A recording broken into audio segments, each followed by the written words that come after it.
ngelawak nih Pak Sosono dari tadi. Baik, selamat pagi Bapak Ibu semuanya. Yang terhormat Pak Yusuf dan Pak Sasono serta rekan-rekan semuanya yang sudah bersedia hadir pada workshop pagi ini. Perkenalkan, saya Natalita. Pada hari ini saya akan memberikan paparan singkat saja begitu ya mengenai penulisan makalah ilmiah, tapi dari kacamata yang berbeda, yaitu dari pihak publisher.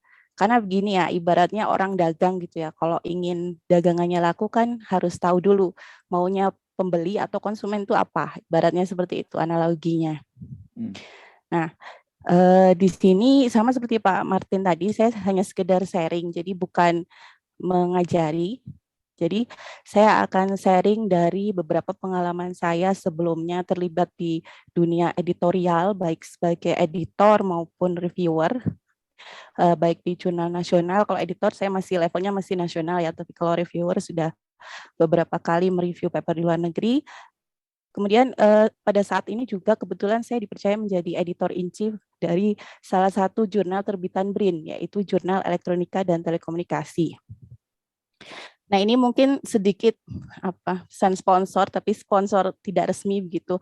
Apa sih sebenarnya Jurnal Elektronika dan Telekomunikasi atau JET? Kenapa ini saya sampaikan? Karena saya melihat di sini di PRE ya khususnya banyak teman-teman yang masih muda, masih jenjangnya masih pertama dan muda, ini cocok sekali begitu kalau mau submit ke sini. Tapi kalau untuk rekan-rekan yang sudah media atau utama mungkin bisa juga membimbing mahasiswa, kemudian mahasiswanya diarahkan untuk submit ke sini. Nah, di sini salah satu hal yang terpenting adalah jurnal ini sudah diakui terakreditasi, dan yang juga cukup penting adalah semuanya gratis. Karena ini di era BRIN sekarang kan susah gitu ya untuk mencari pendanaan.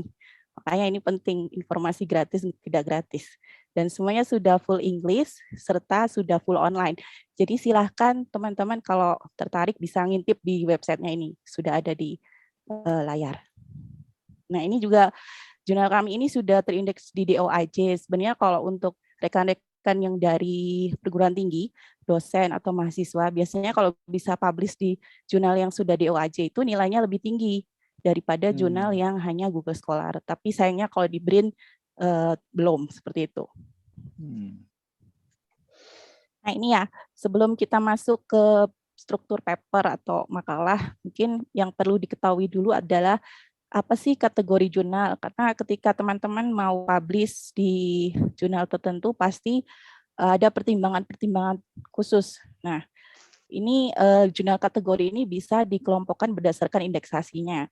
Nah, kalau indeksasi ini apa sih sebenarnya?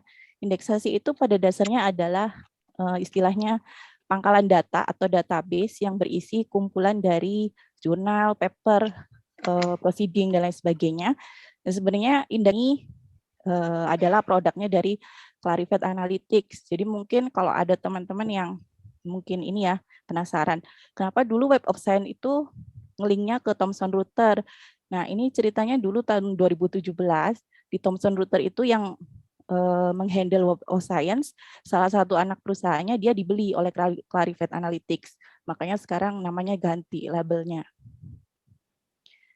Nah, sebenarnya di Scopus ini sendiri ada banyak platform lain yang perlu diketahui juga.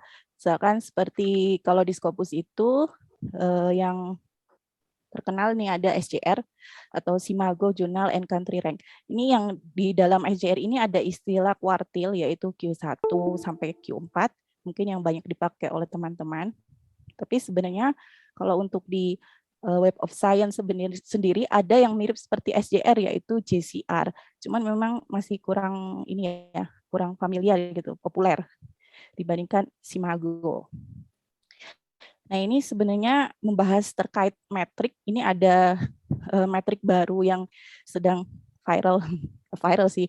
Maksudnya baru populer muncul, ini namanya altmetric atau singkatan dari alternative metric. Ini bukan punya Scopus, bukan punya Clarivate. Jadi ini dia men-tracking sejauh mana sih visibilitas dari tulisan kita, artikel kita dari berdasarkan engagement secara sosial media. Jadi misalkan kita punya artikel, sudah sebanyak mana sih artikel kita itu di-mention misalkan ya di Facebook, di Twitter, dan lain sebagainya. Bukan hanya dari segi citasi saja, jadi ini yang cukup menarik begitu.